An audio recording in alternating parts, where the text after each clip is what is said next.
Konami season 8 announce করার সাথে সাথে কোনামি এইটাও অ্যানাউন্স করে দিয়েছে যে তারা কন্ট্রাক্ট রিনিউয়াল যে একটা অপশন ছিল মানে গেমে, যেটা দিয়ে মানে আপনার প্লেয়ারের ডেট এক্সপায়ার হইলে আপনি যে কন্ট্রাক্টটা রিনিউয়াল করছেন যে আইটেম দিয়ে অথবা জিপি দিয়ে, তো কোনামি সম্পূর্ণভাবে এই মানে সিস্টেমটা মানে কোনামি ই ফুটবল থেকে ব্যান করে দিতেছে। যাদের কাছে মনে করেন কন্ট্রাক্ট রিনিউয়াল আইটেমগুলো আছে আর আপনারা মনে করেন যে আপনি ফুটবল পয়েন্ট খরচ কইরা যেগুলো কন্ট্রাক্ট রিনিউয়াল করছেন সেগুলো ওয়েস্ট হয়ে আছে বা নষ্ট হয়েছে, এইরকমটা যারা ভাবতেছেন তো তাদের জন্য মানে সুখবর একটি আছে যে কোনামি 60 দিনের যে কন্ট্রাক্ট রিনিউয়াল আইটেমগুলো ছিল ওইগুলোর জন্য প্রতিটার জন্য একটা চান্স ডিল দিবে আপনারে ইপিক বক্সের জন্য। আবার যাদের কাছে 10 দিনের মানে মনে করেন কন্ট্রাক্ট রিনিউয়াল আইটেম আছে তাদেরও 6টা 10 কন্ট্রাক্ট রিনিউয়াল মিলে একটা মানে করেন চান্স ডিল পাবেন আপনার ইপিক বক্সে। মানে আপনার কাছে যদি 30টা মানে 10 দিনের কন্ট্রাক্ট রিনিউয়াল আইটেম থাকে তাহলে আপনি পাবেন হলো 5টা চান্স ডিল পাবেন আপনার ইপিক বক্সে। এখন ইপিক বক্সগুলো কেমন হবে তো সেগুলো আপনি দেখতেই পারতেছেন যে স্ক্রিনে। আমি হুবহু বলতেছি না যে এই ইপিক বক্সটাই আসবে, আমি বলতেছি যে এইরকম ইপিক বক্স আসবে।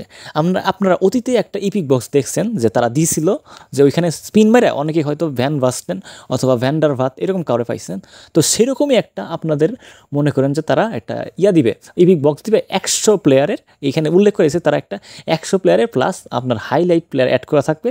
ওইখান থেকে আপনি চান্স ডিল মাইরা মানে আপনার লাক যদি ভালো হয়, আপনার কন্ট্রাক্ট রিনিউয়াল যদি বেশি থাকে তাহলে আপনি বেশি চান্স ডিল পাবেন, আপনি যদি কম থাকে তাহলে আপনি কম পাবেন।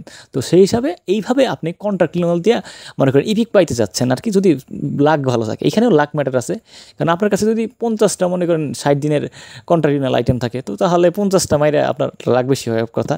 এখানে আমার খুব একটা নাই, আমার 60 দিনের মাত্র একটা আছে আর 10 দিনের 33টা আছে, তো আমি মোটামুটি 6টা চান্স ডিল পাবো আর কি। তো এখন আপনাদের যদি দেখাই যে আমি আগে কীরকম একটা ইপিক পাইছিলাম, মানে এইখান থেকে আমি মানে আগে যে একটা ইপিক বক্স ছিল ওইখান থেকে আমি মানে স্পিন মাইরা অথবা চান্স ডিল ইউজ করে আমি ভ্যান্ডার ভাত যে এরে পাইছিলাম। সো খুব ভালো একটা প্লেয়ার, আমি এখনও নিয়মিত রে খেলাই, মানে খুব ভালো একটা মানে ফেভারিট একটা প্লেয়ার হতে পারেন ভ্যান্ডার ভাত। মানে এর পাসিং প্লাস অ্যাবিলিটি মানে আমি এএমএফে খেলাই তো রে, সো মানে সিএমএফ হলেও এএমএফও খেলতে পারে, সো এটা ভালো ছিল। তো কোন আমি জোস একটা অপশন দিছে, মানে এখন তো মানে আপনি আর কন্ট্রাক্ট রিনিউয়াল কিনতে পারবেন না, তারা এটা রিমুভ করে দিছে, মানে অফিসিয়ালি ডাইরেক্ট রিমুভ করে দিছে গেম থেকে।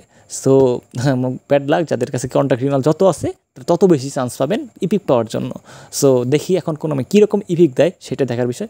অবশ্যই ভালো প্লেয়ার দিবে, এটা তার কনফার্ম করে দিছে যে ইপিক বক্স দিবে 100 প্লেয়ারের, ওইখান থেকে হাইলাইট প্লেয়ার প্লাস আপনার ইপিক বক্স থাকবে, এটা লিখে দিছে ওনারা। সো আপনারা ইপিক পাইতে যাচ্ছেন যদি লাক ভালো হয়, লাক ম্যাটার করে, তারপরেও মানে বেশিবার চান্স পাবেন। So best of luck. তো আজকে ভিডিও এই পর্যন্ত, ভিডিও ভালো লাগে সাবস্ক্রাইব করেন, পাশে বেল আইকন প্রেস করে দিবেন। সবাইকে অসংখ্য ধন্যবাদ।